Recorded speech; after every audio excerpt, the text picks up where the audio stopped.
پیش ہے ہندی زبان میں اپڈیٹ۔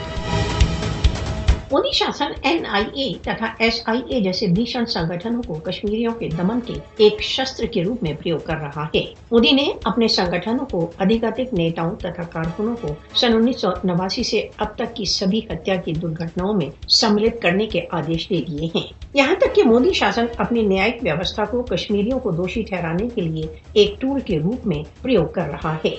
कश्मीरियों को किसी अन्य अपराध के लिए नहीं वरन मात्र केवल अपने राजनीतिक विश्वासों के लिए कारावासों में फेंका जा रहा है। कश्मीरी हुर्रियत नेताओं को एक शांतिपूर्ण राजनीतिक संघर्ष का नेतृत्व करने के लिए दंडित किया जा रहा है। कश्मीरी हुर्रियत नेताओं तथा कारकुनों का एकमात्र अपराध केवल यह है कि वे स्वयं निर्णय के अधिकारों के लिए संघर्ष कर रहे हैं। मोदी शासन सभी पाशविक तथा अवैध चालों को प्रयोग करने के बावजूद कश्मीरी जनता के स्वतंत्रता के संकल्प को भंग करने में विफल रहा है। कश्मीरियों के विरुद्ध झूठे केस गठन मोदी शासन की मात्र केवल निराशा है। विश्व मानव अधिकार संगठनों को भारत द्वारा अवैध रूप से अधिकृत जम्मू कश्मीर में अवैध नजरबंदियों का नोटिस लेना चाहिए।